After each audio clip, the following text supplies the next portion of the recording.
sepak bola lagi Euro. Jadi semangatnya saya pakai semangat baju timnas Indonesia karena belum ada timnas baju yang lain. Tunggu dulu siapa juaranya baru beli kaosnya. Oke. Dan pada kesempatan kali ini kita akan membahas topik yang sangat menarik seperti yang saya katakan sebelumnya. Dan sebelum kita memulai, saya ingin mengundang rekan-rekan Bapak Ibu sekalian untuk kita memulai dengan doa terlebih dahulu. Saya meminta kesediaan Pak Budi untuk memimpin kita di dalam doa. Silakan Pak Budi. Terima kasih Reinhard. Selamat sore teman-teman semua. Mari kita berdoa. Bapa kami yang di surga, kami bersyukur ketika sore hari ini kami boleh bertemu kembali di dalam Zoom ini dengan teman-teman dari berbagai daerah, tempat yang terpisah, tetapi kami boleh disatukan di tempat ini. Kami berdoa, menyerahkan acara pada sore hari ini ke dalam tangan Tuhan.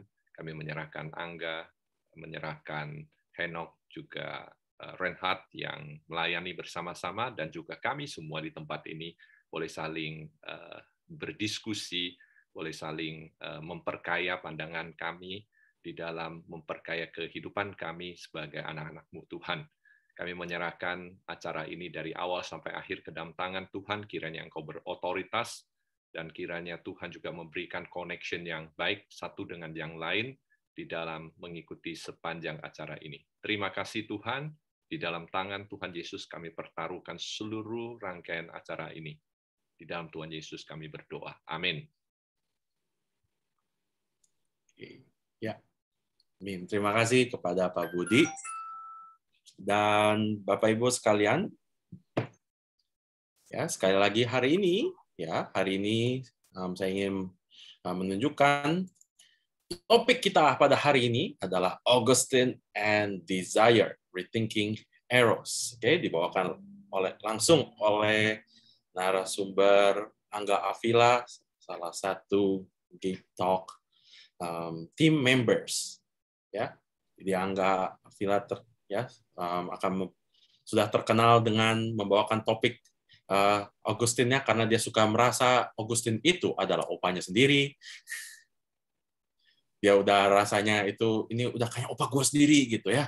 Nah, jadi hari ini dia akan berbicara mengenai Augustine of the Hippo ini ya, the Desire.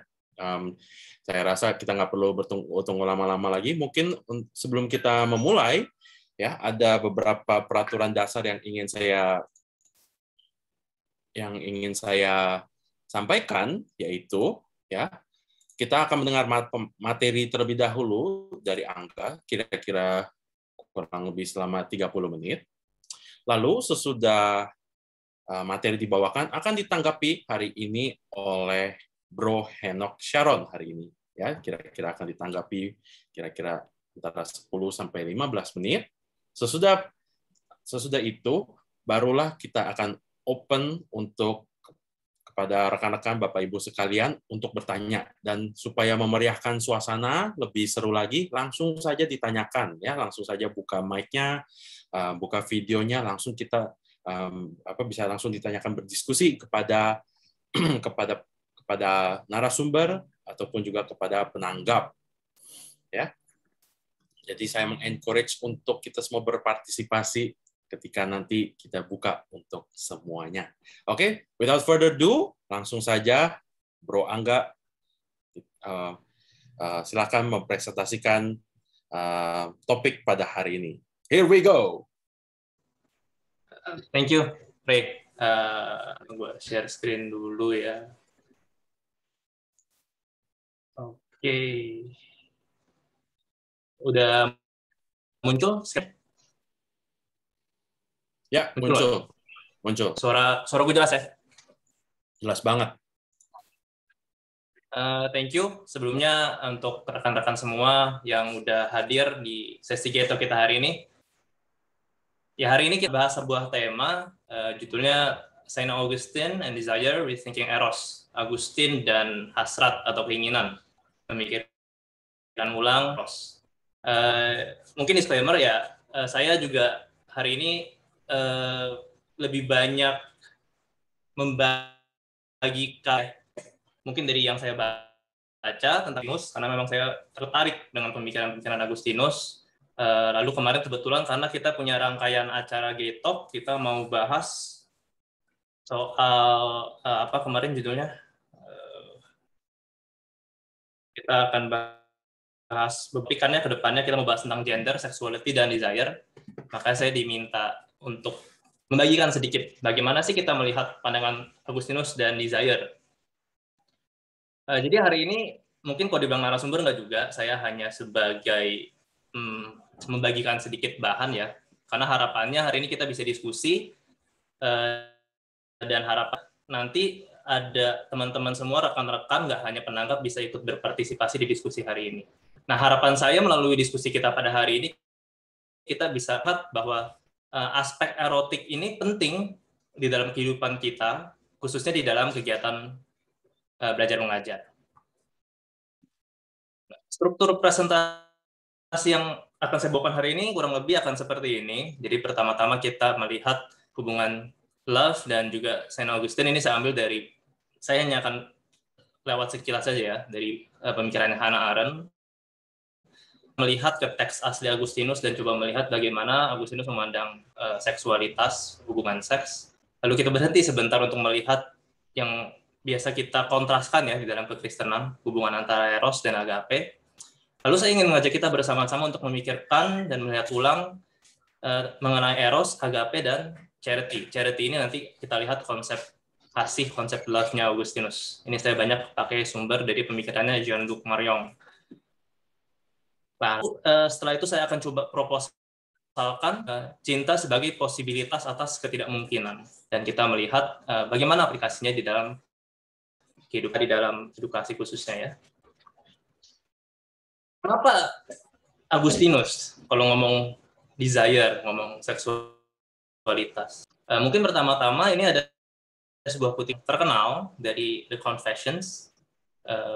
Saya terjemahkan secara lepas, yang saya tebalkan ya. Sebab engkau telah membuat kami dan membawa kami kepada dirimu sendiri, dan hati kami gelisah sampai hati kami itu beristirahat di dalammu. Nah, jadi umumnya banyak ahli, teolog, dan juga filsuf yang melihat bahwa bagi Agustinus, antropologi Agustinus, manusia pada hakikatnya adalah manusia yang digerakkan oleh hasrat, oleh desire. Ini makanya satu orang teolog yang cukup lagi populer ya, lagi beken di Indonesia khususnya, James K. Smith, ini juga kesukaannya Cynthia, nulis sebuah buku dengan judul You Are What You Love. Kamu adalah yang kamu cintai. Nah, di sini Smith banyak pakai ide-ide pemikiran Agustinus, dan dia menekankan bahwa sangat penting bagi kita untuk selalu mengorientasikan hasrat hati kita. Karena bagi Smith, menurut Smith, Agustinus juga berpendapat sama bahwa kita akan menjadi apa yang kita cintai. Makanya saya rasa kalau kita mau bahas tentang desire, kalau kekristenan, tidak bisa lepas dari pemikiran Agustinus. Nah, selain itu Hannah Arendt, seorang filsuf wanita yang juga ada nulis buku dengan judul Love and Saint Augustine, menulis seperti ini, bahwa menurut Arendt, cinta adalah sebuah gerakan, dan setiap gerakan memiliki sebuah tujuan. Tujuan ini motion of desire, sebuah hasrat. Nah, jadi jelas cinta ini yang adalah bukan hanya sekedar perasaan atau emosi belaka, tapi cinta adalah sebuah gerakan, adalah hal yang menggerakkan manusia. Nah, menurut Hannah Arendt, ketika dia membaca Agustinus, menurut dia, bagi Agustinus setiap kita menginginkan mendapatkan apa yang kita inginkan. Jadi cinta itu sebuah keinginan kepada sesuatu. Jadi kalau kita mencintai sesuatu, kita ingin untuk mendapatkan sesuatu itu. Sebab kenapa? Sebab ketika kita bisa mendapatkan apa yang kita inginkan, hal itu yang membuat kita menjadi bahagia. Dan setiap orang pasti ingin bahagia. Nah, oleh karena itu, dengan konsep ini, ketika kebahagiaan berarti having, memiliki, maka bagi Agustinus, lawan dari kebahagiaan ini bukanlah kesedihan. Tapi lawan dari kebahagiaan adalah takut kehilangan. Takut kehilangan sesuatu yang kita cintai itu. Nah, jadi ketika kita mencintai sesuatu, kita mengingininya, ketika kita mendapatkannya, kita menjadi bahagia. Nah, tapi kita akan merasa takut ketakutan ketika yang kita cintai itu bisa hilang. Maka lawan dari kebahagiaan adalah ketakutan. Nah, oleh karena konsep kebahagiaan dan konsep ketakutan yang menurut Agustinus ini bertentangan, atas dasar ini Agustinus cinta menjadi dua kategori yang tadi saya bahas. Pertama, ada caritas dan cupiditas. Nah, jadi cupiditas adalah cinta yang diarahkan kepada sesuatu yang temporal dan dapat hilang. Cupiditas, jadi kalau Agustinus bilang mencintai dunia. Sedangkan caritas adalah cinta yang diarahkan kepada sesuatu yang kekal, yang atemporal. Bagi Agustinus, cinta yang diarahkan kepada Allah. Bagi Agustinus, cupiditas tidak akan pernah membawa kita ke kebahagiaan yang sempurna. Mengapa? Sebab sesuatu yang temporal, Agustinus selalu dihantui, haunted, dengan kemungkinan untuk sirna. Karena temporal, dia akan hilang suatu hari, maka tidak kekal. Jadi kalau kita mencintai sesuatu yang temporal, kita malah menempatkan diri kita ke dalam sebuah posisi kemungkinan akan kehilangan benda itu, atau apapun itulah, orang, atau mungkin pemandangan, tapi itu akan hilang. Nah, sedangkan hanya ada bagi Agustinus satu yang kekal, yang tidak berubah, yaitu Allah. Sehingga ketika kita mencintai, dan Allah bagi Agustinus adalah Allah yang merupakan cinta, dia juga baik kita akan memiliki Allah, dan Allah tidak akan pernah hilang ketika kita mendapatkannya, ketika kita mencintainya. Nah, oleh sebab itu, dengan kita mencintai Allah saja, kita akan memiliki kebahagiaan yang kekal.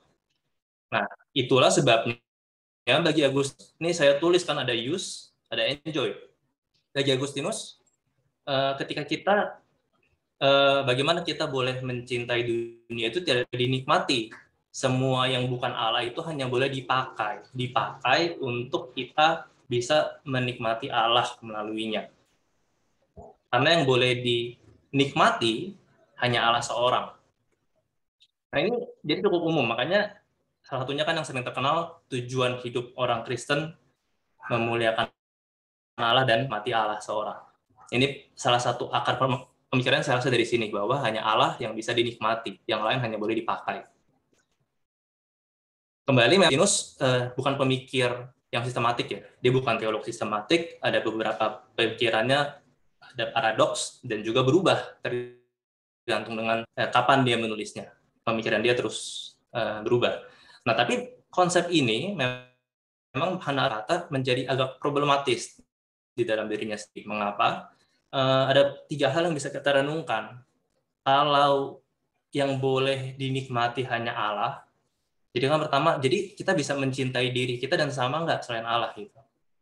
Nah, kalau misalnya oke lah boleh mencintai, tapi bagaimana seharusnya kita mencintai? Bagaimana seharusnya kita melihat diri kita dan sesama kita? Apakah berarti dengan hanya memakai sesama kita hanyalah sebuah objek, tidak sebagai subjek personal yang real gitu? Tentu kalau pemikir yang suka Agustinus, dan Agustinus sendiri akan membelanya ya, tidak akan, enggak, sesama kita tidak hanya sekedar objek, sesama kita ini manusia untuk dicintai sepenuh-penuhnya. Nah, tetapi kita lihat bahwa menurut saya pola pikir ini memiliki sebuah kecenderungan yang menjadikan manusia lain seakan-akan diobjektivasi. Dan ini kita bisa lihat ketika Agustinus membahas perihal seksual, hubungan seks. Karena menurut saya di dalam teksnya, teks asli Agustinus, kita bisa melihat Agustinus memiliki kecenderungan untuk mengobjektifikasi manusia. Ini yang paling konkret dilihat. Di sini Agustinus bilang begini ya, lepasannya, siapapun yang memiliki penampung, objek penampung, dan objek penampung ini mengarah istrinya dengan intensi ini di dalam hatinya, yaitu cinta, tentunya tidak memiliki dia, istrinya, penyakit nafsu seperti para kafir yang tidak mengenal Allah. Jadi konteksnya di sini Agustinus lagi ngomong soal cinta yang kudus, cinta yang tidak dinodai oleh nafsu seksual.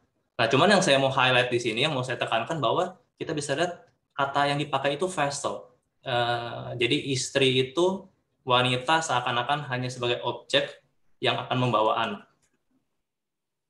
Yang kedua, Agustinus sendiri memang kecenderungan untuk melihat desire, terutama hasrat seksual sebagai sesuatu aktif.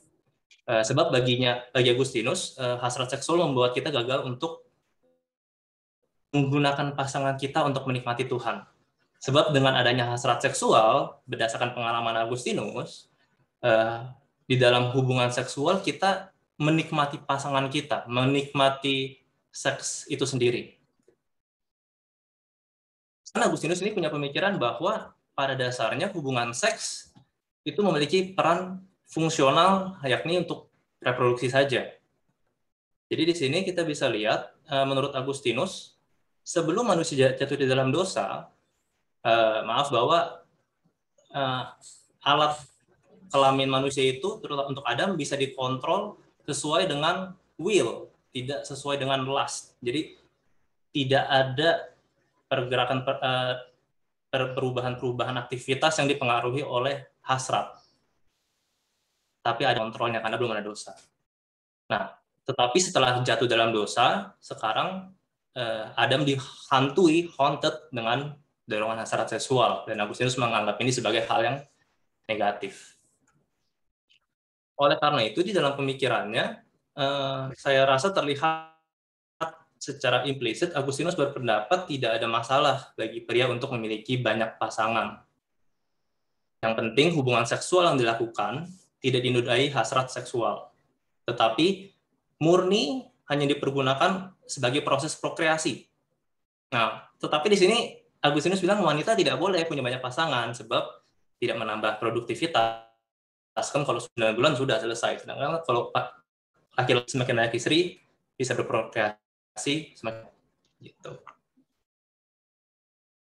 Nah, sebab alasannya ini jelas terlihat, Agustinus itu melihat setiap hasrat erotik manusia sudah rusak karena dosa. Di sini saya mengutip Stephen R. Holmes ya.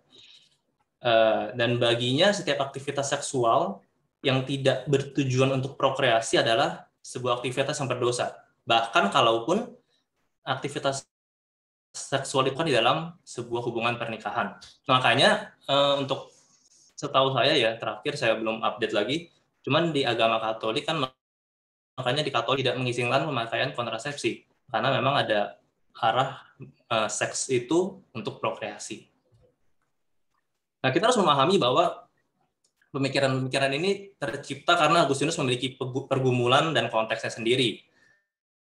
Agustinus punya pergumulan yang mendalam terhadap hasrat seksual. Di dalam Confessions juga dia ada tulis bahwa, saya lupa ya, saya kutip lepas, Tuhan kuduskan aku, tapi jangan sekarang. Jadi Agustinus memiliki pergumulan dengan seksualitas, dengan nafsu teater juga kalau nggak salah ya. Musik pun untuk dia juga menjadi fanatik bagi Agustinus. Nah, ini konteks ini membentuk pemikiran dan teologi Agustinus dan membuat dia memiliki sebuah pandangan negatif terhadap seksualitas. Nah, tapi memang kalau dilihat Agustinus sendiri enggak, sepembacaan saya jarang pakai teologi eros dan agape ya. Dia banyak pakai kupiditas dan karitas. Nah, makanya coba saya mau ngajak kita juga, tapi pikirkan bagaimana memandang eros dan agape, khususnya eros, karena eros ini sering banget kita identifikasikan dengan seksualitas, dengan cinta seksual, dengan lust, hasrat seksual. Jadi di sini saya mengutip, eros itu sering kita anggap sebagai gairah seksual yang menarik dua orang kekasih di ruang privat dan punya nosi-nosi seksual. Nah, hal yang sama juga disampaikan oleh Paus Benedictus XVI bahwa sekarang ini kita lihat eros direduksi terhadap pure sex, menjadi sebuah komoditas, bisa diperjualbelikan. Sedangkan kalau kita melihat agape itu cinta yang sempurna, cinta selfless love, cinta yang tulus. Jadi eros itu seksual, agape cinta tanpa syarat. Tapi menarik karena menurut seorang filsuf, N.G. Hobbes, di dalam pembacaan terhadap Simposium Plato punya definisi yang lain. bahwa eros itu sebenarnya bukan bicara tentang seksualitas saja, tetapi eros itu juga berbicara soal kegelisahan terdalam setiap manusia, bahwa pencari atas the other half gitu kan. Nah, kalau mau direnungkan, ini sebenarnya menurut dengar dekat dengan pernyataan Agustinus di awal, bahwa kita semua memang di dalam sebuah pencarian. Kita merasakan ada yang kurang, ada kekosongan, dan kita mencari sampai kita bisa beristirahat di dalam. Nah, jadi saya rasa kalau kita masih eros hanya ke dalam aspek seksualitas, itu ada juga miss ya, dan kita harus kembali memikirkan ulang. Jadi bagaimana sih seharusnya kita memandang eros itu sendiri? Di dalam bukunya In the Selfless, Jean-Luc Marion menulis ya, bahwa bagi Agustinus itu sebenarnya eros itu adalah sebuah cinta yang memiliki direksi movement dari bawah ke atas, manusia terhadap yang divine, sebuah hasrat manusia untuk menyelamatkan dirinya sendiri, hasrat untuk yang baik. Sedangkan agape itu soal pergerakan dari atas ke bawah, cinta Allah kepada manusia sebagai anugerah gitu ya. Nah, Nygren juga membahas dikutip oleh Marion bahwa sebenarnya bagi Agustinus itu caritas itu adalah pertemuan antara eros dan agape. Jadi caritas itu bukan agape sebenarnya, tapi adalah karakter ketiga yang mempersatukan antara eros dan agape. Bahkan Nygren berpendapat bahwa Agustinus itu bisa mencapai agape dari eros, Agustinus bisa mencapai agape melalui eros. Jadi eros itu tidak selalu dianggap buruk seharusnya.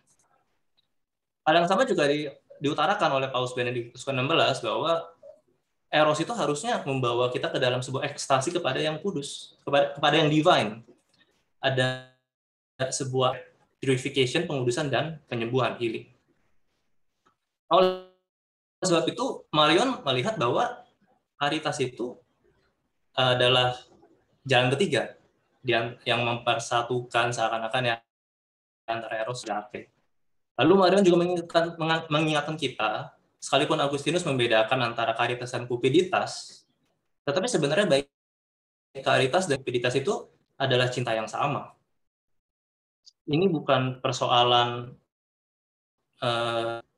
cinta itu ada yang caritas ada yang cupiditas, bukan, tapi sebuah yang sama gitu ya.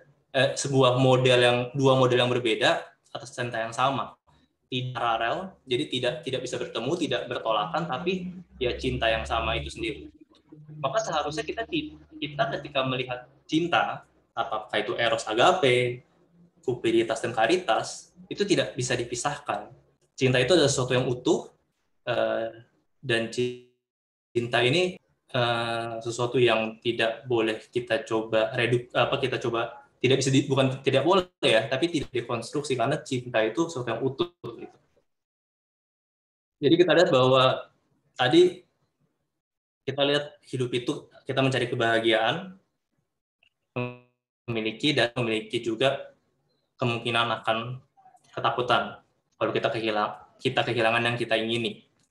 Maka sebenarnya kebahagiaan menikmati sesuatu itu adalah sesuatu yang telah terjadi kan. Kita memiliki sesuatu, kita mendapatkannya, sudah terjadi, ini di masa lampau. Sedangkan ketakutan itu sebuah kemungkinan yang akan datang, sebuah ketidakpastian untuk kehilangan yang kita miliki. Dan ini di masa depan. Jadi manusia, kita bisa saja sudah terlena dengan yang kita miliki, dan kita terlena di masa lalu, atau kita takut untuk melangkah ke masa depan, oleh karena kita takut kehilangan. Jadi kita bisa terjebak nih di masa lampau, atau kita tidak bergerak karena kita takut akan masa depan. Oleh sebenarnya, untuk kita dapat benar-benar di masa kini, hidup di kekinian, kita membutuhkan cinta. Sebab cinta itu adalah kondisi untuk kemungkinan yang tidak mungkin. Dan kenapa? Karena ketika kita mencintai sesuatu, kita jadi ingin memilikinya. Dan ketika kita telah memilikinya, karena cinta adalah sebuah hasrat kemustahilan, maka kita berani untuk menghadapi masa depan yang penuh dengan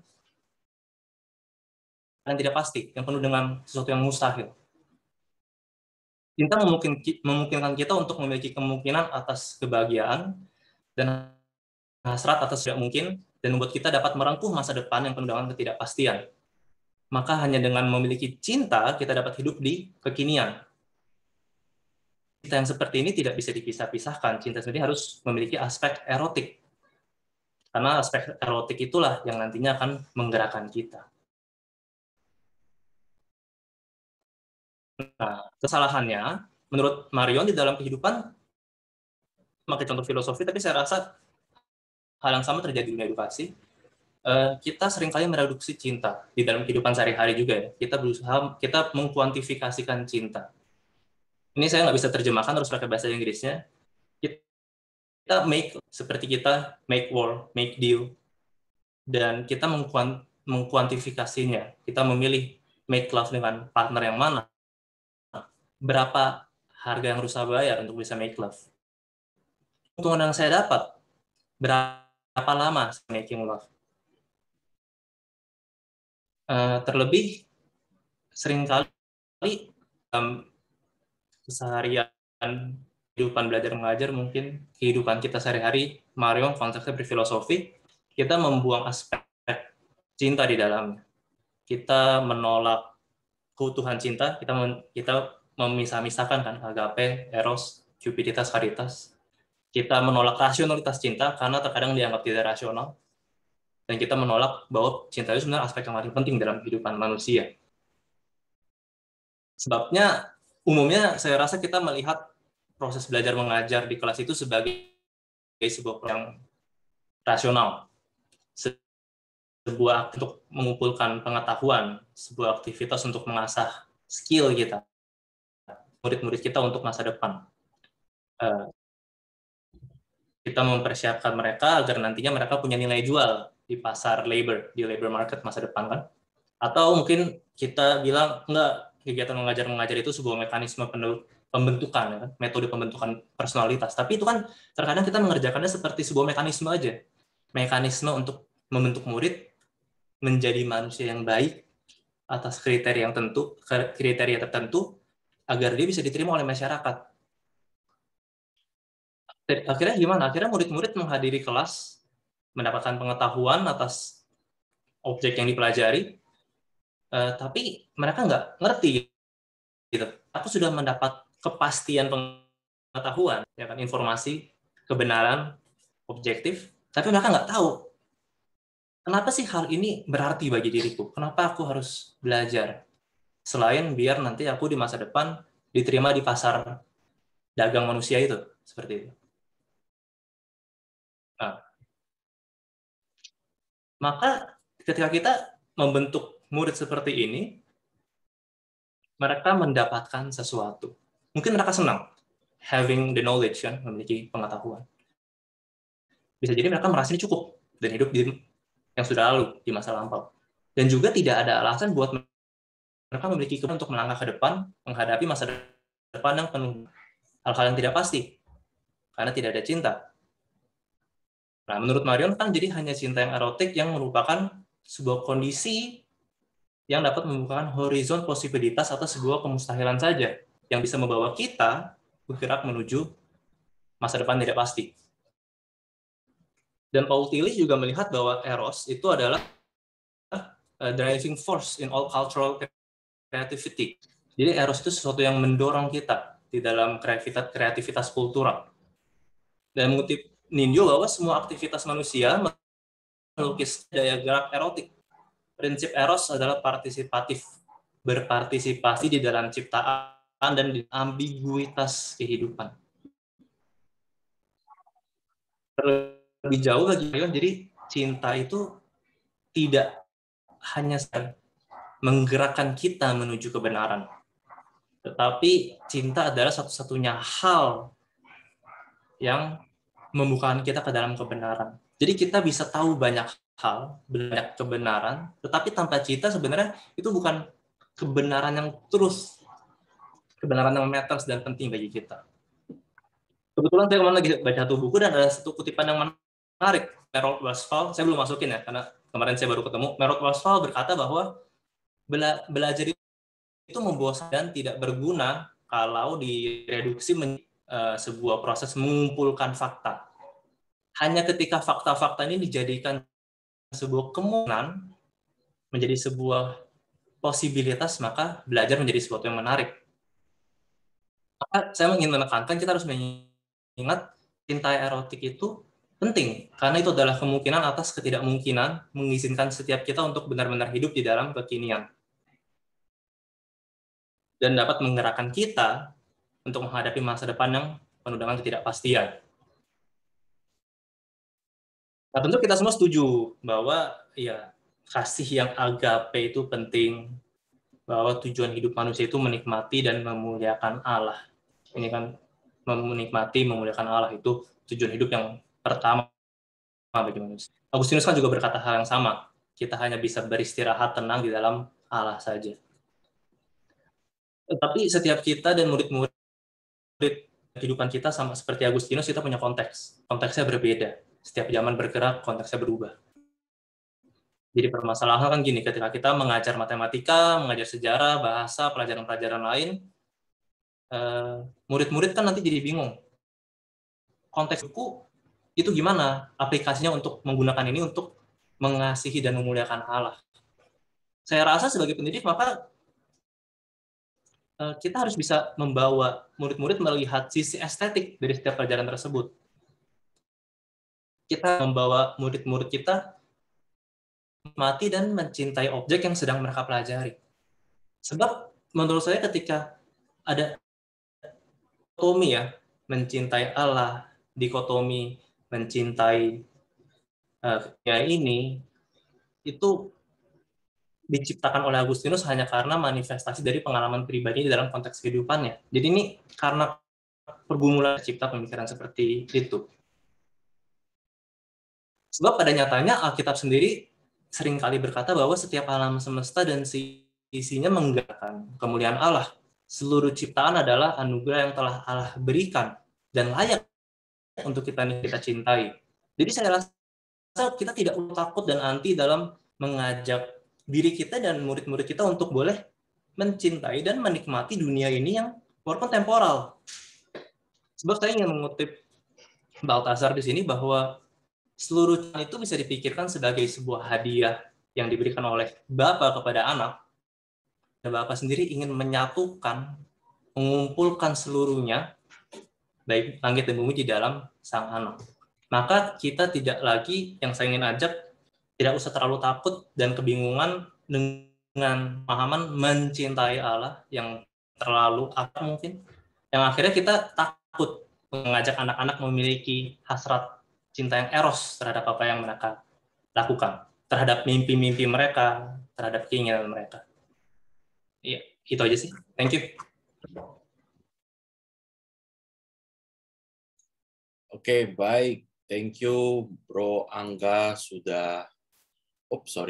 Thank you, Bro Angga sudah membawakan materinya ya, materi yang sangat menarik.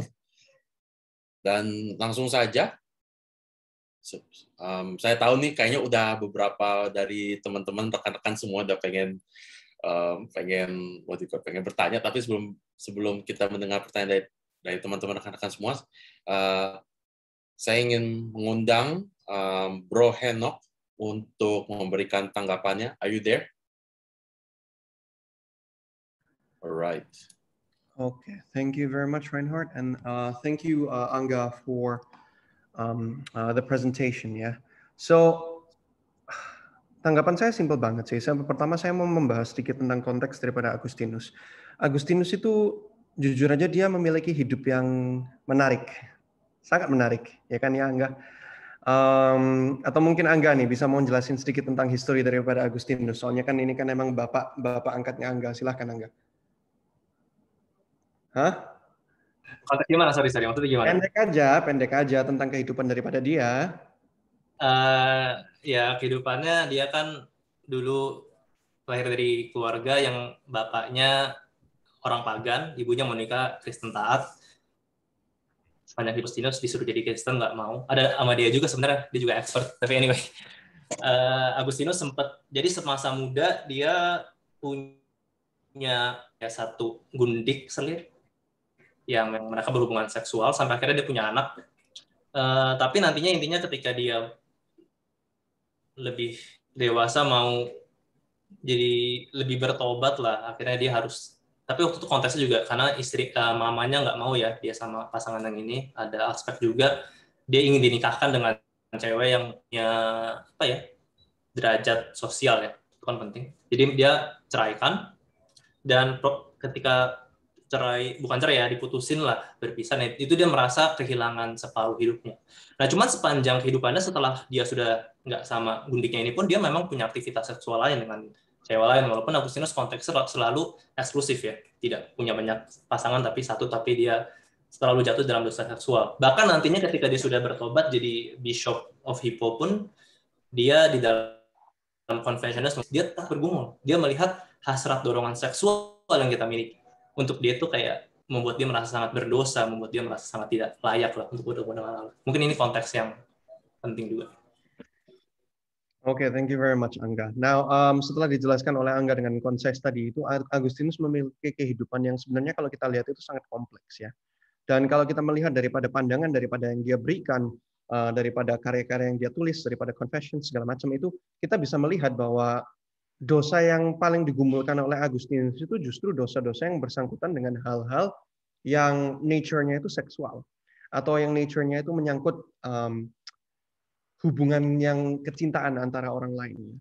Dan itu adalah sesuatu yang Agustinus sendiri bergumul secara pribadi. Oleh karena itu daripada pendirian daripada Agustinus pun itu juga heavily influenced, sangat terinfluence dengan apa yang dia alami secara pribadi.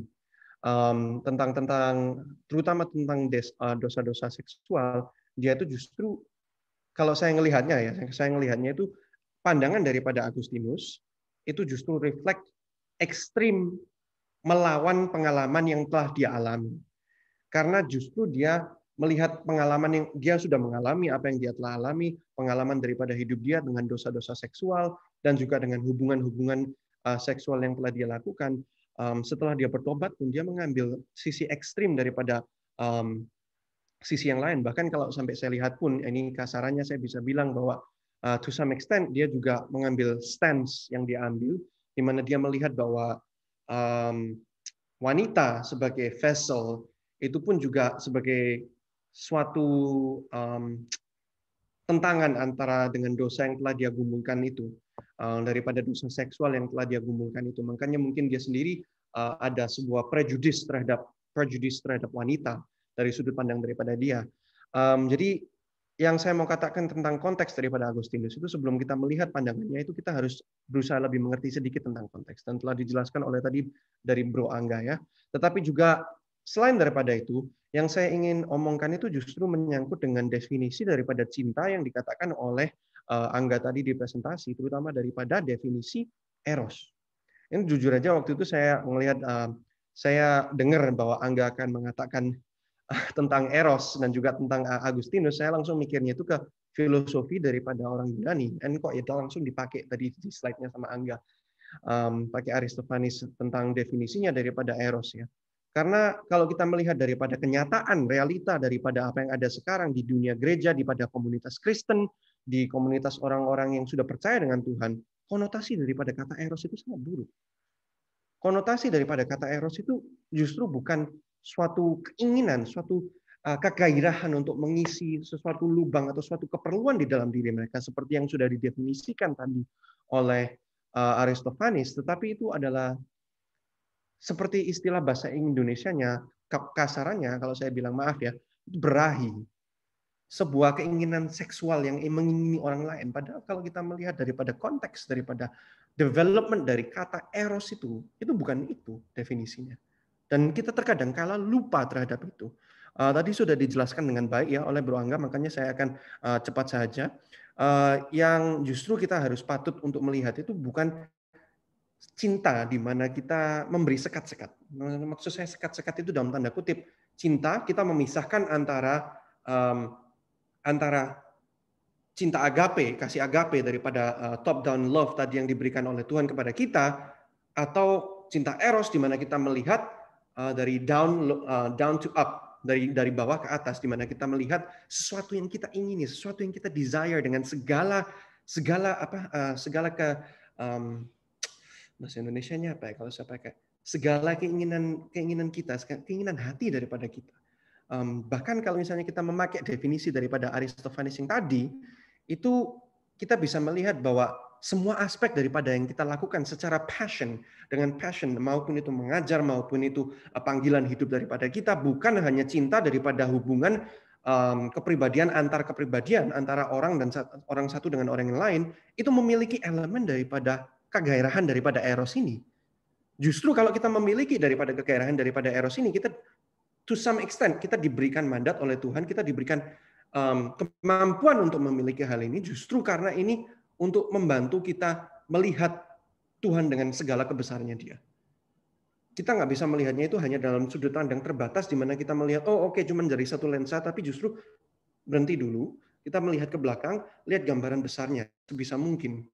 Gambaran besarnya hubungan daripada eros dengan agape itu apa? Hubungan daripada eros dengan passion itu apa? Hubungan daripada eros juga kalau kita mau terapkan kepada hubungan antara satu orang dengan orang yang lain, dengan pasangan hidup mereka, itu apa? Jujur aja saya juga, kalau kita melihat, ini bisa dihubungkan lagi kembali kepada legenda Yunani, di mana kalau kita melihat tentang cinta, itu ada satu orang yang memiliki teori yang sangat unik sih. Saya rada lupa namanya, dan jujur aja saya minggu ini, beberapa minggu terakhir ini saya agak sibuk, jadi belum sempat prepare sebisa mungkin, tetapi saya agak lupa namanya, tetapi ada legenda Yunani, di mana, bukan legenda, ini cerita pendirian mereka, sudut pandang daripada pemikir Yunani, di mana mereka melihat apa sih itu cinta. Apa sih itu cinta? Nah, kalau kita melihat daripada legenda Yunani, dewa-dewa itu katanya mereka takut. Takut kenapa? Takut kepada manusia dan kemampuan manusia yang bisa lakukan. Oleh karena itu manusia yang originalnya itu ada 4 tangan, 4 kaki, 2 kepala, dipisah jadi 2, dan akhirnya mereka dipisahkan ke seluruh dunia, seluruh penjuru dunia, dan dalam tanda kutip dikutuk untuk mencari pasangan mereka. Itu ada di Plato, tapi bukan Plato yang ngomong. Itu dikutuk untuk mencari pasangan mereka. Dan setelah mereka dikutuk untuk mencari pasangan mereka, itu justru ada dialog di mana Aristophanes itu juga menjelaskan eros melalui keinginan untuk memenuhi lubang yang ada di dalam hati mereka itu. Dan jujur saja, kalau saya melihat daripada cerita dan pengalaman daripada Agustinus, itu saya bisa relate secara pribadi. Saya bisa relate secara pribadi karena pergumulan yang telah dialami oleh Agustinus itu juga suatu pergumulan yang telah saya alamin dan saya juga jalanin dalam hidup saya. Dan kekosongan itu justru tidak bisa penuh. Kekosongan yang ada di hati itu tidak bisa penuh, dan justru anehnya saya mencari apa yang bisa memenuhi kekosongan daripada itu. Apa yang bisa memenuhi keinginan daripada hati saya, itu justru bukan dalam tanda kutip eros yang didefinisikan oleh mayoritas daripada komunitas Kristen, di mana itu adalah suatu hubungan antara satu manusia dengan manusia yang lain. Bukan itu. Justru kegairahan di mana kita menemui panggilan daripada apa yang Tuhan tetapkan kepada kita sebagai umat daripadanya, itu justru adalah sesuatu yang memenuhi diri saya, sesuatu yang memenuhi lubang yang berada di hati. Sesuatu yang memenuhi passion yang saya ingin terapkan di dalam kehidupan saya, maupun itu dalam panggilan yang diberikan oleh Tuhan, dan juga di dalam hubungan yang diberikan oleh Tuhan, di mana saya bisa berhubungan dengan orang lain semenurut apa yang dimaksudkan oleh Tuhan. Nah, tentu saja daripada pandangan daripada Agustinus ini juga harus kita terapkan sebisa mungkin dalam tanda kutip pengertian kita sebagai seorang Kristen tentang apa itu cinta, apa itu love, apa itu eros, apa itu agape. Karena itu memberikan kita sebagai suatu analisa yang dalam tanda kutip unik. Kita bisa melihat hubungan daripada eros sebagai suatu entitas dihubungkan kembali dengan kasih antara kita, hubungan kita dengan antara kita dan Tuhan, hubungan pribadi kita antara Tuhan. Dan saya tekankan dengan kata pribadi, karena setiap daripada kita pun memiliki hubungan personal, suatu hubungan personal dengan Tuhan, di mana kita ada keinginan untuk lebih dekat dengannya. Ada keinginan sebagai orang Kristen, sebagai murid daripada Tuhan, sebagai orang yang telah dipanggil, diberikan kasih daripada Tuhan untuk ingin sekali lebih dekat. Dan kita memakai definisi yang tadi sudah diberikan oleh Bro Angga itu sangat tepat sekali dengan konotasi eros yang sebenarnya, bukan hanya dalam tanda kutip berahi atau bergairah. Ya. Oleh karena itu saya juga ingin tekankan kepada sesama orang Kristen, terutama juga dengan kita sebagai seorang edukator, jangan takut untuk membahas tentang cinta. Jangan takut untuk membahas apa itu kasih dalam tanda kutip berhubungan passion yang kita rasakan. Karena cinta dan kasih, kalau kita melihat kenyataannya dalam dunia sekarang, sangat banyak pengertian yang dalam tanda kutip melenceng atau tidak berdasarkan. Kalau kita tanya dengan orang-orang muda justru, murid-murid ya, orang-orang muda zaman sekarang, cinta itu apa? Oh ya, kemungkinan yang jawaban yang besar mereka kasih, ya itu sebuah perasaan sih yang saya rasakan. Kalau misalnya saya memandang ke ruangan berikutnya, saya merasakan ada spark, itu baru cinta. Nah, itu baru saya jalankan. Bukan itu. Pengertian sebenarnya daripada cinta itu justru harus kita berikan kepada murid-murid kita sebagai seorang edukator. Dan kita tetapkan lagi kepada pandangan holistik, yang pandangan besarnya yang sudah diterapkan, hubungan daripada eros, hubungan daripada agape tersebut. Oke lah, saya berhenti di situ saja. Saya akan buka pertanyaannya kepada orang-orang yang peserta-peserta yang hadir. Dan juga kalau misalnya Bro Angga juga ada yang mau nanggapin kembali, silahkan. Thank you very much. Dikit, singkat aja mungkin. Di satu sisi cuman, ya thank you ya, Henok by the way, tanggapannya. Aku in general oke-oke aja sih, cuman nggak tahu ya. Tapi mungkin ini aku lempar aja ya. Di satu sisi ketika kita memiliki cinta yang apapun, aku nggak mau pisahin ya, cinta gitu, penting sih memang ada aspek aku pribadi, ada apapun kita bilang spark atau apa ya, karena ini aku nggak tahu nih, aku juga definisi cinta kan sulit ya, tapi di dalam kekristenan sendiri makanya penting untuk kita punya aspek estetik kan. Kalau aku misalnya pakai framework Paul Balthazar, dia mulai dari estetik dulu, beauty, estetik, baru goodness, baru truth gitu. Jadi karena aspek estetika, aspek apapun itu ya, misalnya kayak aku tahu beberapa orang matematika tuh indah, kayak aku, atau misalnya kayak ada yang bilang belajar filosofi, mungkin Sam, dia filsafatnya itu indah. Ketika kita bisa melihat keindahannya, kayak Tuhan pun indah kan, kita bisa melihat keindahan kekristenan, baru kita bisa bergerak, baru kita bisa tergerak. Nah, aku nggak mau masuk ke aspek teologis ya, tentang aspek praktik edukasi, maka aspek itu kadang mau tekankan aspek estetika penting, aspek bahwa sekolah ini bukan mengumpulkan nilai-nilai, bukan mengumpulkan knowledge, tapi ada keindahan di dalamnya itu yang ini aku nggak tahu cara praktiknya ya, mungkin teman-teman yang pengajar lebih tahu, cuman menurutku itu penting buat kita terapkan. Karena seberapa sering sih, kayak aku pribadi, dulu misalnya nggak suka pelajaran fisika hanya karena menurutku gurunya ngeselin, pelajaran membosankan dan jadi susah. Tetapi pelajaran yang sama diajarkan guru yang lebih menyenangkan, yang bisa membawa aku melihat keindahannya, membuat aku bisa masuk ke dalam dan enjoy di dalamnya. Kenapa? Karena aku bisa melihat sisi estetiknya. Sama dengan kekristenan, kalau kita ada bawa kekristenan dengan set of proposisi, kebenaran yang tepat-tepat, itu membosankan. Orang belum tentu mau, mungkin ada yang suka. Tetapi kalau kita bisa menunjukkan nilai-nilai yang estetik, indahannya, orang akan lebih gampang tergerak hatinya. Mungkin itu ada aspek itu yang penting.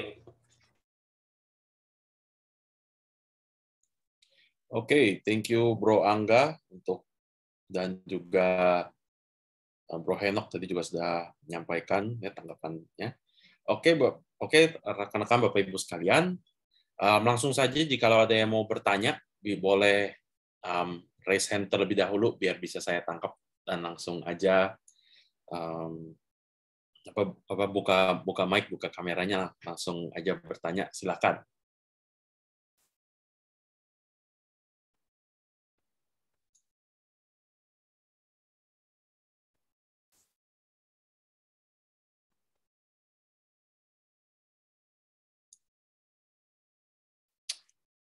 Oh, oke, ada yang di chat ya. Oke.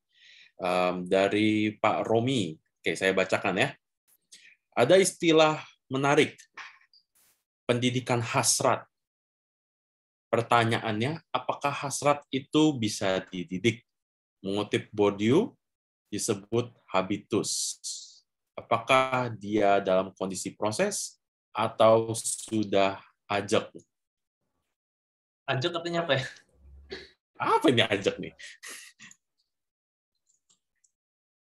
Tapi anyway, Ajak itu sebentar. Ajak Oh, tetap itu statis. artinya tidak, ya, tetap. Artinya tetap. Iya.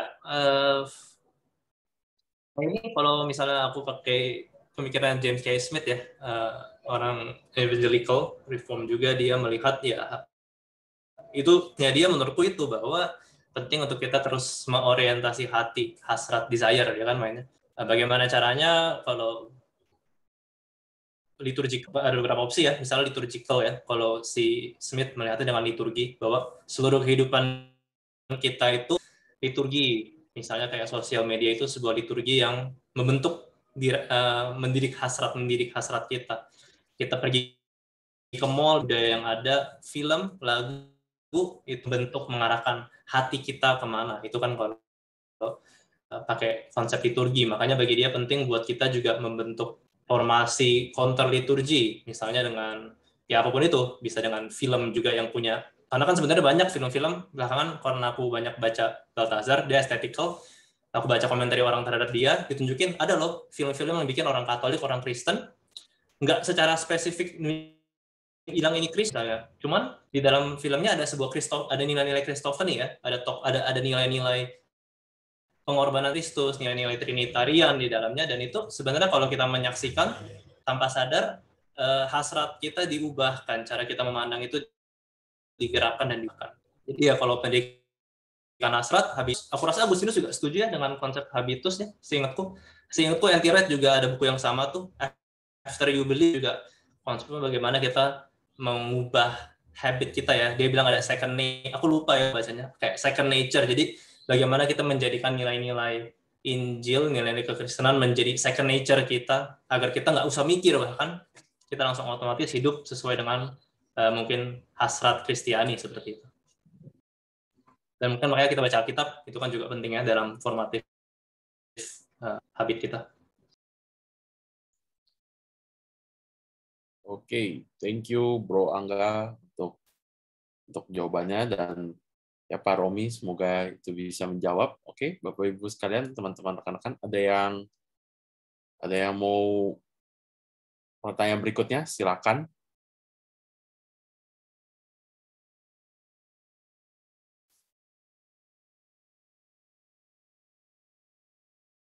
Ya, You Are What You Love dari bukunya James K. Smith ya, dan Anti-Red, After You Believe.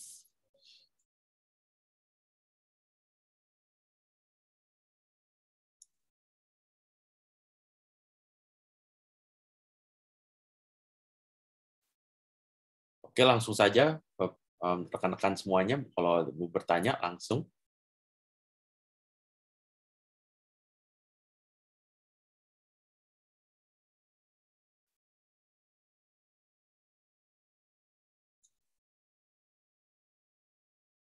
Oke, ada pertanyaan ya. Oke, ada pertanyaan. Oke, diminta anonim pertanyaannya ini ya. Ini saya diminta untuk anonim. Ada pertanyaan. Apakah lantas orang yang selibat karena kemuliaan Allah merupakan jawaban love caritas atau caritas dibacanya? Baik, mungkin Burangga paham ya. So let me just repeat the question again. Apakah lantas orang yang selibat karena kemuliaan Allah merupakan jawaban love caritas? Ya, silakan.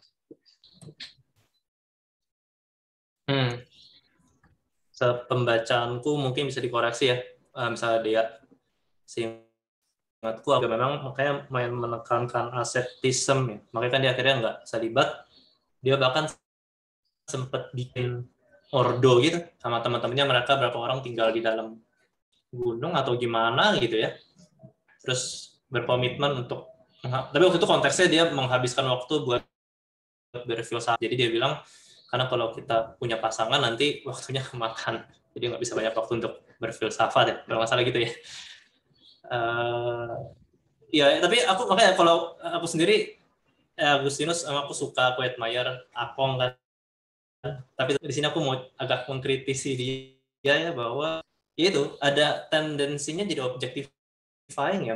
Ketika kita gimana sih bayangin punya istri, punya suami kayak, ya aku hanya memakai, aku mau mencintai kamu hanya untuk memakai kamu mencintai Tuhan gitu, kayak secara eksistensial aneh banget benernya.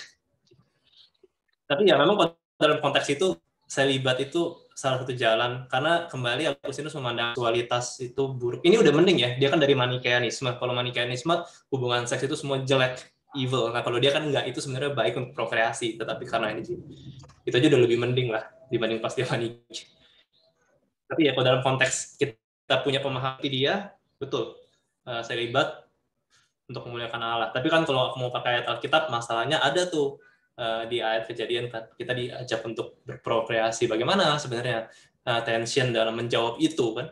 Orang di Kejadian kita disuruh prokreasi, kok kita mau pegang kata-katanya yang Agustinus atau mungkin yang ngutip Paulus, atau kita melihat mandat budaya itu. Yang menarik lah sebenarnya, seksualitasnya menarik. Dan penting makanya ya, sadar nggak sadar, suka nggak suka, pemikiran Agustinus akan seks, pernikahan mempengaruhi kita di Barat sampai hari ini. Gereja lepas dari itu. Mau kita deny atau apa, kita enggak, dasar-dasarnya aku beli yang baca tentang buku homoseksual itu kan banyak bahas pernikahan, ambil pernikahannya semua ngutip Agustinus, enggak ada yang enggak.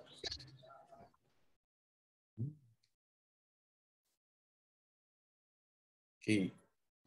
Benar nggak ada yang gitu? Atau aku salah yang dia sempat.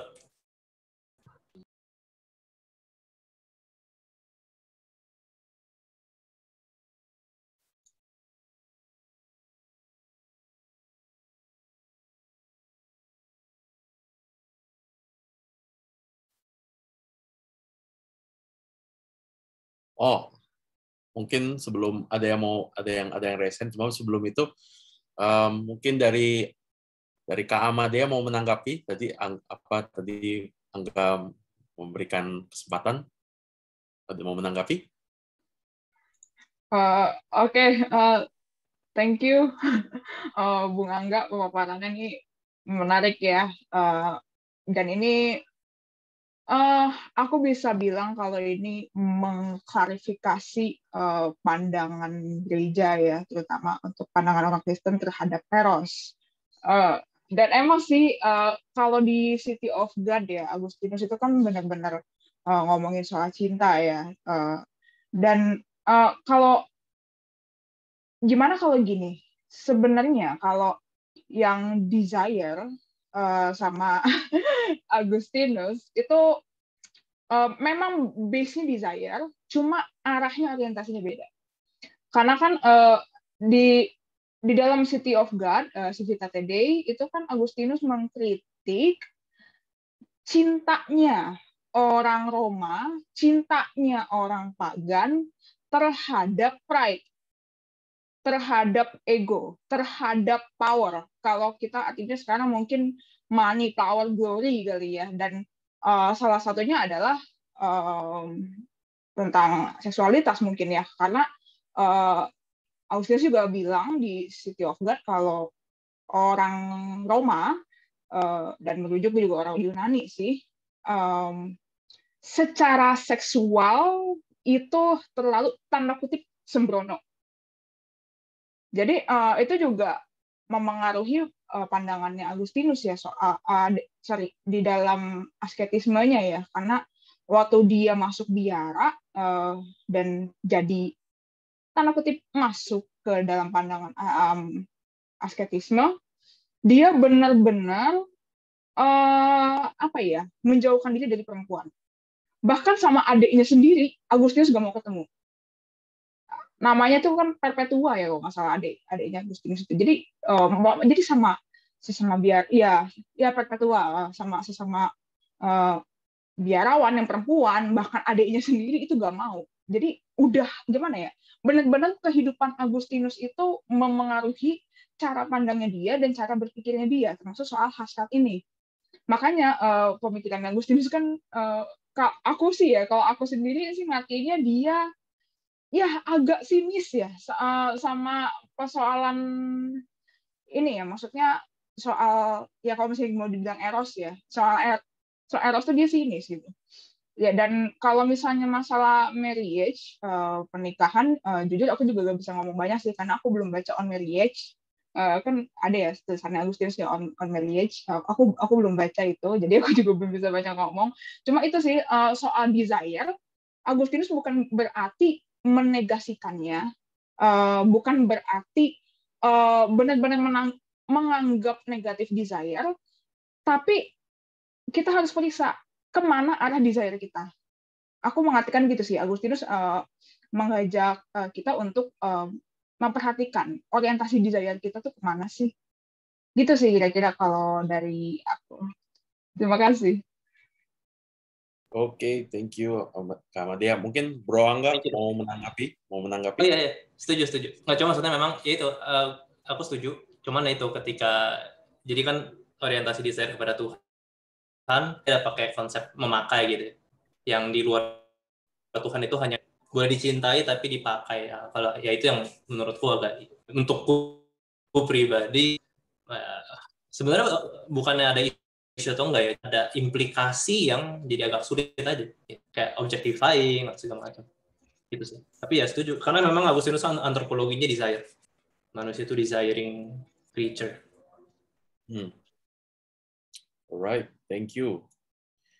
Oke, yang berikutnya tadi saya sempat lihat ada yang raise hand. Bu Esther tadi. Ya, saya Rehan. Ya, silakan. Ya, halo. Renhat dan Angga. Ini pertanyaan praktikal aja sih sebenarnya karena di sekolah ya. Saya ingat itu dulu di sekolah di pelajaran agama khususnya diajarin macam-macam kasih ya termasuk eros itu ya ada filia, ada agape, ada eros dan definisinya adalah kalau eros itu adalah cinta antara sepasang kekasih gitulah ya gampangnya. Nah, kalau kita lihat hari ini kan sebenarnya lebih dalam dari itu ya dan lebih luas sebenarnya pengertian eros itu sendiri. Nah, jadi kalau saya berpikir di praktisnya nanti di anak-anak, nah sejauh apa ya nanti kita bisa memperbaiki istilahnya ya apa yang sudah ada yang selama ini tuh diajarkan kalau kasih itu terdiri dari 4 yang eros itu artinya pasti mengarah ke arah yang lebih ke sensual, lebih ke eksotis begitu. Sementara kan kebenarannya ternyata tidak hanya begitu saja ya kan. Nah, menurut teman-teman nih kalau kita mau ubah sejauh apa, perlu enggak, atau bagaimana ya kita ingin menerapkan atau mengajarkannya buat anak-anak siswa memahami ini secara utuh gitu. Nah, nggak tahu nih pendapat teman-teman yang mempelajari lebih banyak, kira-kira perlu enggak misalnya kita ganti, kita ubah, kita tambahkan, dan kalau perlu itu gimana ya gitu, khususnya untuk anak-anak kecil nih. Kadang-kadang lebih sulit ya kalau kita mau mendefinisikannya buat anak-anak yang SD misalnya seperti itu. Mungkin ada masukan pandangan dari teman-teman. Thank you. Memang Alkitab soalnya pakai itu ya, aku lupa ya, eros, filia, agape, satu lagi, gue juga lupa. Bukan Storge bukan ya? Storge, betul. Storge. Kita pakai itu, definisinya itu pada zaman itu. Ini makanya menarik bahasa menurutku. Apa kayak, aku juga nggak dalam philosophy of language ya, cuman pendekatanku kan linguistik itu penting ya, bahasa itu bergeser. Di satu sisi kita ngomong cinta kan di Indonesia cinta aja, terus kayak kita juga ngomong cinta makasih, sebenarnya bedanya apa, kita nggak pernah eksplorasi lebih. Di bahasa Inggris juga hanya ada love cuma satu, mungkin eros jadinya translasi eros jadi tadi di Henok bagus tuh ya, eros bukannya cinta jadi lust, jadi birahi kan, eros juga jadi lust di situ. Kalau menurutku menjelaskan, nah ini aku nggak tahu ya misalnya anak-anak umur berapa bisa sejauh mana kita menjelaskan misalnya ya memang di Alkitab begini, tetapi pada praktiknya kalau kita pikir cinta dipisah-pisahkan misalnya, bisa nggak seperti itu. Cuma kalau aku mungkin lebih ngarahnya malah yang praktiknya aja, bahwa terkadang isunya menurutku ya, yang secara pribadi dan teman-temanku, aku bahkan teman-teman seumuranku umur 25 kebingungan itu ketika di dalam kehidupan kita kan menekankan kamu mengerjakan sesuatu itu harus pastikan ini memuliakan Tuhan. Sampai-sampai kan kita ketakutan juga untuk bisa mencintai pekerjaan kita. Karena jangan sampai kamu make idol of gitu kan. Nanti kamu menjadikan dirimu hamba pekerjaanmu gitu. Tapi kan di satu sisi itu seakan-akan kita ketakutan dengan ya itu kan Agustinian sekali sebenarnya. Kita tidak boleh mencintai lebih dari kita mencintai Tuhan misalnya. Kita tidak boleh mencintai pasangan lebih dari kita mencintai Tuhan. Ya tentu aku juga setuju yang boleh dicintai paling itu kan Tuhan. Tetapi maksudnya itu sebenarnya pernyataan yang kalau kita mau renungkan baik-baik membingungkan sekali. Kita ke anak-anak, kamu harus punya mimpi. Kamu kerjakan apa, tapi nanti ketika dia memfokuskan kita bilang kamu nggak boleh jadi hamba mimpimu, itu kan membingungkan sekali gitu. Aku pengen ngajak bahwa nggak apa-apa kamu memfokuskan seluruh energi segala macam, tapi kamu sadar bahwa cinta itu sendiri kan Tuhan. Maksudnya Tuhan garis lah. Kita bisa mencintai aja hanya karena Tuhan sudah mencintai. Dan bahwa kemampuan kita untuk berani mengambil resiko mencintai dalam ranah gini. Sebenarnya tadi aku juga sempat kepikiran ya pas lagi persiapan. Satu yang bisa dipertanyakan kan gini, misalnya aku mencintai mimpiku misalnya aku pengen jadi misal fotografer, lalu gagal. Ini kan juga Agustinus sebenarnya dia mencegah ke situ ya. Kamu kecewa, kehilangan yang kamu tidak bisa miliki, kadang bisa. Tetapi sebenarnya kalau kita mau pikir-pikir lebih dalam, jadi sebenarnya kan misalnya apa itu cinta sih sebenarnya?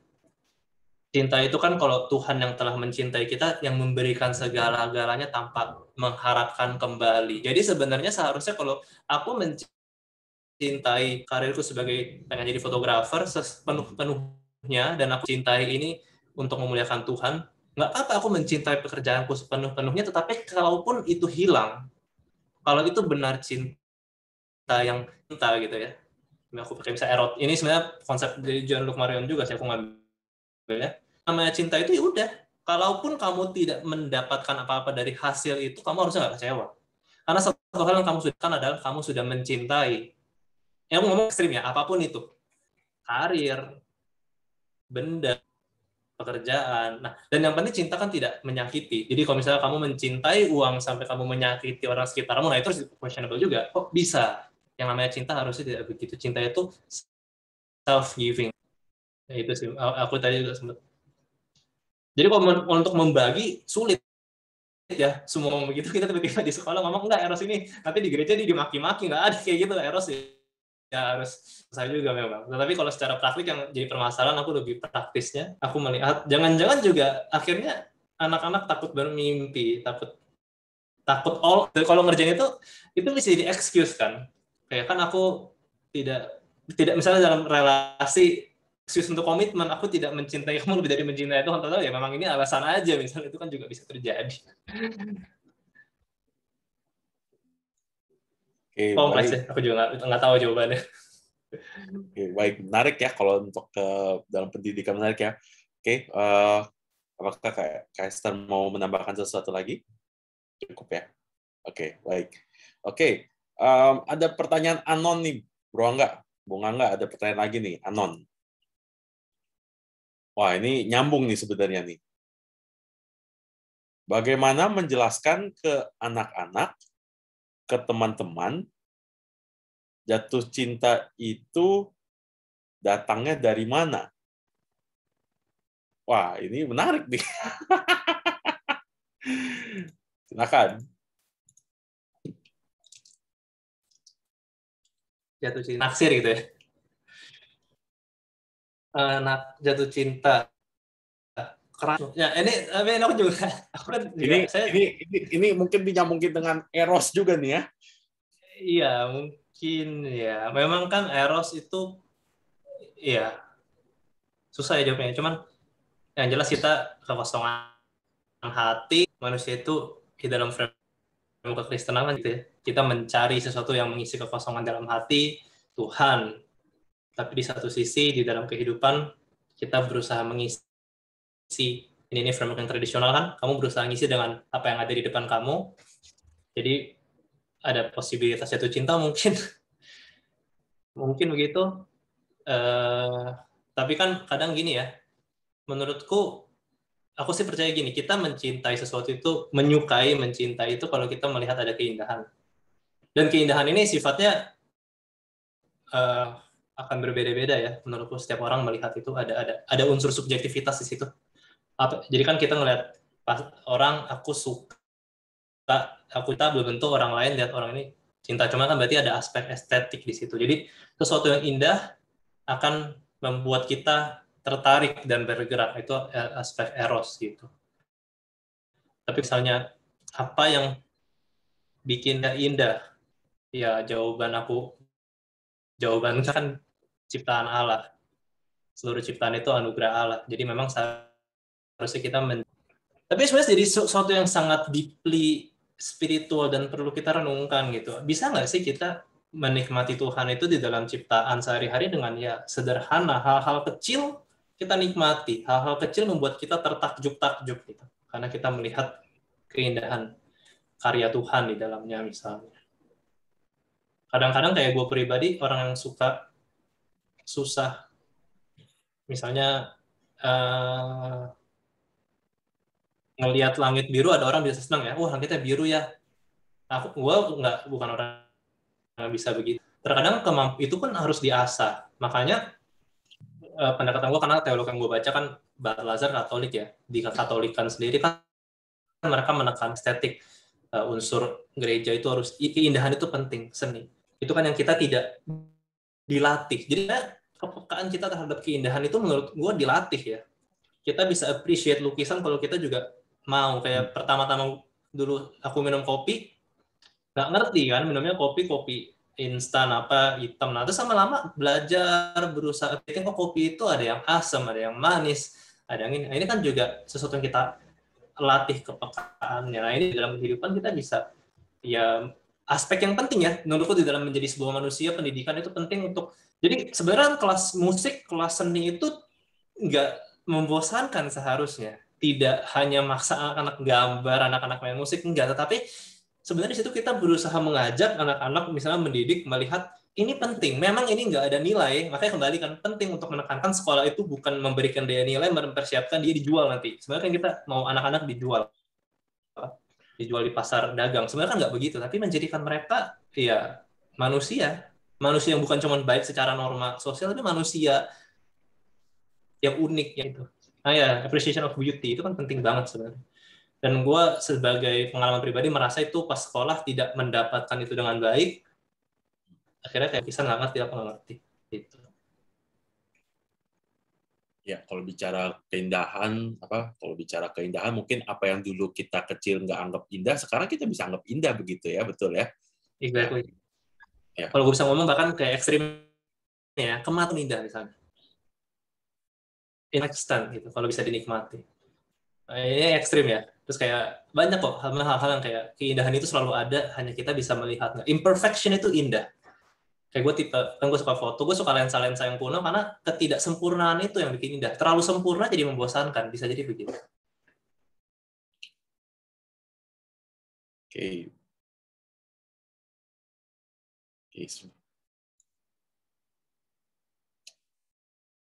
Ya, terima kasih Kak Esther untuk ini ya, ada untuk memasukkannya ya, tadi positive psychology appreciation of beauty.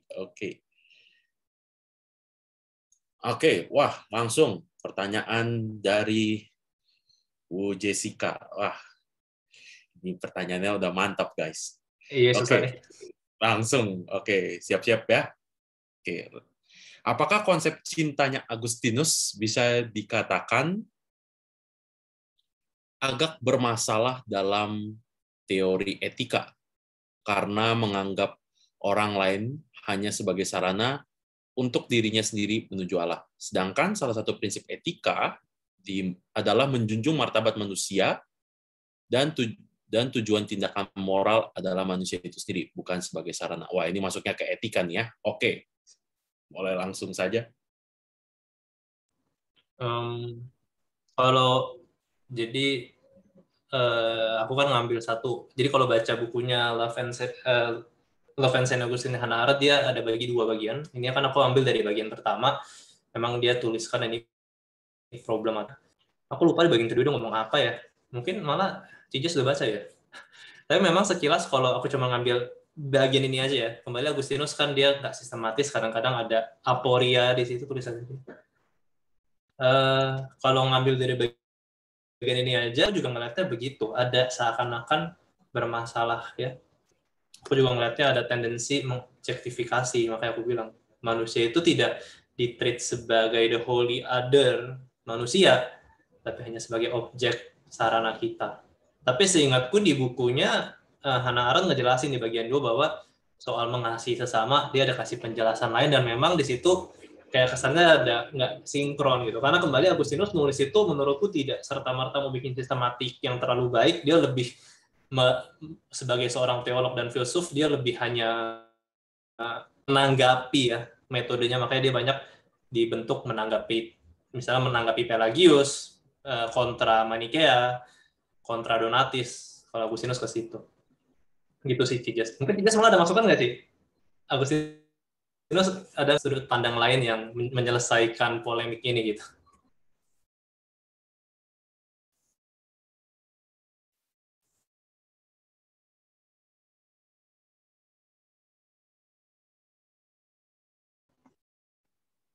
Mungkin satu hal yang ada yang ngirim bantuan, setahu aku memang aku baru ingat juga benar ya, bahwa cinta sendiri bagi Agustinus kan penting gitu ya, kayak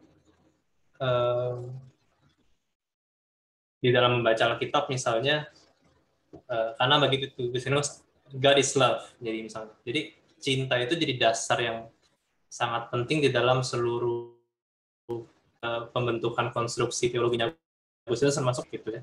Memang aku baru ingat bahwa cinta itu sesuatu yang harus, jadi kayak mengasihi sesama itu hal yang wajib gitu ya. Jadi semua yang kita lakukan itu harus didasarkan atas dasar kasih, itu juga di satu sisi aspek penting gitu untuk mengasihi sesama, untuk apa. Makanya itu kembali ada tension di situ. Cuma memang kalau dari sini jadi kita susah kan kalau mau dibikin, mau di ini ya. Karena di satu sisi memang kadang kalau dipikir-pikir, yang tadi kan Dea cerita desire itu aspek penting, cinta itu aspek penting, tetapi pertanyaannya nanti jadinya how to love. Seakan-akan how to love others itu kita nggak bisa.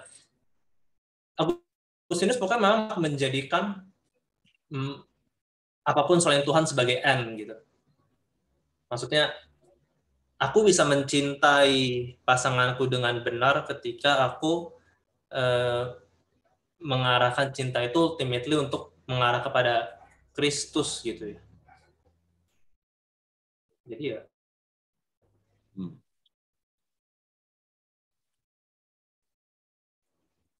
Oke. Ya, semoga itu bisa cukup menjawab untuk Kak Jessica. Oke, ada pertanyaan lagi nih, Bro Angga.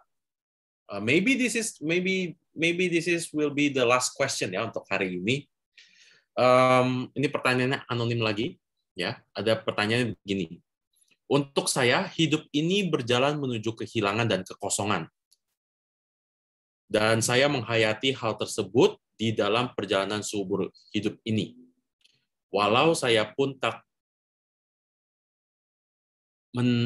menaifkan bahwa di hidup ini ada momen bahagia yang personal.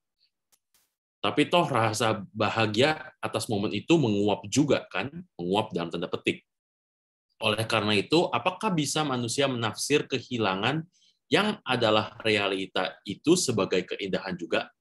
Karena kehilangan menjadi ruang persatuan dengan Allah yang kenosis, Allah yang mengosongkan dirinya. Bagaimana menurut Kak Angga? Dikopin boleh nggak dikopin? Oke, boleh. Di copy ya. Oke. Iya. Copy. Ini pertanyaan yang menarik. Kehilangan kosongan. Oke.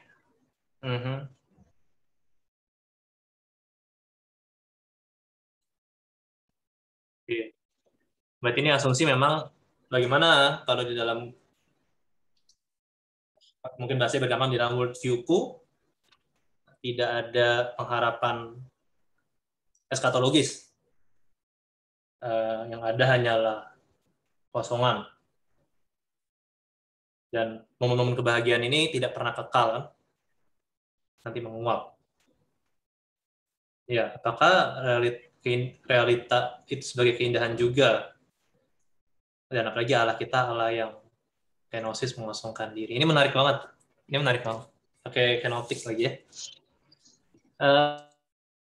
Ya, jadi sebenarnya belakangan aku pas baca In South Place-nya Mariong itu kan dia membaca Confessiones dari sudut pandang fenomenologi. Itu menarik banget ya. Pakai erotic enggak pakai fenomenologi lah pokoknya. Satu hal yang ditekankan bahwa konsep waktu ya. Makanya tadi aku menekankan past, present, future itu jadi penting. Karena bagi Agustinus sebenarnya seakan-akan ada 3 mode waktu gitu ya. Kalau aku nggak salah baca ya, 3 model kini gitu. Jadi present ini sebenarnya fleeting, tidak pernah ada karena apa itu sekarang itu lalu terus berlalu terus. Ketika kayak kemarin sama temanku, ketika aku mengingat memori ya, itu kan menjadi sesuatu yang aku rasakan sekarang tetapi dalam bentuk memori misalnya. Nah itu kan jadi tadi konsep yang aku pakai ya. Ketika kita memiliki sesuatu, itu pun sebenarnya tidak pernah benar-benar di kekinian, itu sudah berlalu gitu. Momen memiliki itu sudah berlalu dan kita itu kan terus itu sudah dimiliki, itu masuk ke masa lampau gitu kan. Masa depan itu apa? Kita nggak tahu. Kita tidak pernah benar-benar tahu. Kita beriman, yang orang Kristen beriman ada kehidupan kekal karena kita percaya janji Allah, tapi di dalam realitanya kita nggak tahu. Itu iman. Itu sebuah kemungkinan. Maka untuk orang yang melihat kemungkinan ke depan itu nihil, ya bisa jadi. Dan apakah jadi isu? Makanya aku bilang, tadi isunya ini bukan apa yang di depan. Karena apa yang akan datang itu, ini aku pakai mesianik dekonstruksi ya, sesuatu yang benar-benar masa depan yang sejati itu masa depan yang misteri. Masa depan yang tidak bisa kita kan. Kalau kita bisa membayangkan dan sudah punya ekspektasi, itu bukan masa depan. Masa depan akan datang dan mengejutkan kita. Baik buruk itu nggak isu ya, tapi itu misteri. Sesuatu yang tidak mungkin, possibility. Nah, maka tadi gue bilang pemikiran itu bisa memiliki cinta, karena jadi cinta itu bukan soal kebahagiaan, bukan soal juga masa depan, tapi soal keindahan. Jadi kalau kamu bisa melihat, maka aku bilang cinta itu adalah prakondisi untuk hidup. Ketika kita masih bisa hidup itu berarti kita memiliki cinta sebenarnya. Karena ketika kita sudah tidak melihat prospek keindahan di masa depan, udah nggak ada alasan lagi buat hidup gitu. Jadi kalau di dalam framework worldview-mu melihat masa depan kosong itu indah karena itu adalah Allah yang kenotik misalnya, ya bisa jadi di dalam keindahan itu kamu bisa mencintai hidup yang seperti itu. Tetapi untuk bisa hidup prinsipnya ada unsur erotik love-nya itu, ada love-nya itu yang penting di situ. Nah, kebetulan karena aku sendiri punya framework yang cukup mirip masa depan yang misteri, tapi Allah itu Allah ya, Allah ada, Allah yang mengosongkan diri. Nah, ini kan sebenarnya menurutku ini jadi radikal kan, yang mungkin kita juga boleh renungkan. Kalau memang ternyata masa depan itu eskatologi tidak akan pernah datang, misalnya ekstrimnya. Apakah ini kan perenungan pribadi? Apakah aku jangan-jangan mencintai Allah hanya karena aku mau hidup kekal, aku mau janji Allah? Nah, kalau sudah ada hanya karena aku mau kan itu transaksional, tidak cinta. Itu hanya investasi jangka panjang. Aku sekarang begini, nanti investasi. Aku bisa umur 60 tahun, 80 tahun dapat hidup kekal. Ya untung lah, apalagi janjinya lebih hidup kekal itu lebih manis daripada hidup yang sekarang. Itu kan sebenarnya ada transaksi di sini. Gitu. Aku suka nih yang kayak gini ya. Ini radikal sekali, cinta yang radikal malah, iman yang radikal aku bilang. Oke. Kalau nanya, thank you loh. Ini menarik. Ya, itu pertanyaan menarik dan jawabannya pun juga thank you, ditanggapi dengan sangat amat menarik. Oke, thank you untuk Bung Angga sudah berbagi pada kita pada sore hari ini. Ya tadi dengan jawaban tadi menutup perjumpaan kita pada hari ini. Dan sebelum kita menutup, saya ingin mengajak ya rekan-rekan, teman-teman, Bapak Ibu semua untuk yuk follow di IG kami ya, langsung saja di Gate Talk, langsung aja ya, bisa langsung ke Instagramnya gate.talk, langsung masuk aja, langsung follow saja. Ya, dan kami selalu update Instagram kami untuk next talks ya. Jadi please stay tuned and follow us. Oke. Karena dari itu mari kita menutup Gate Talk pada hari ini. Mungkin saya boleh minta Bro Henok untuk menutup kita di dalam doa. All right. Thank you for all the amazing questions, and also thank you for Angga and his presentation, dan juga respon daripada Angga. Mari kita berdoa bersama, teman-teman.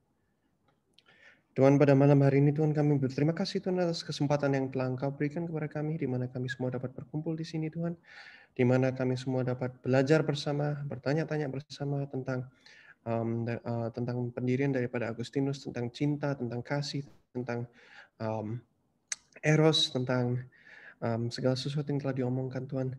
Kami berterima kasih atas kesempatan ini karena kami sadar bahwa justru di dalam kesusahan yang telah kita alami, terutama dengan kenaikan daripada kasus COVID, di mana sekarang banyak sekali orang berkesusahan, tetapi Engkau telah tetap memberikan kami kesempatan di mana kami dapat berkumpul bersama melalui platform online, belajar bersama, dan juga hopefully kita dapat lebih mengerti Engkau lagi dan juga menerapkan apa yang telah diomongkan dan diajarkan pada malam hari ini Tuhan.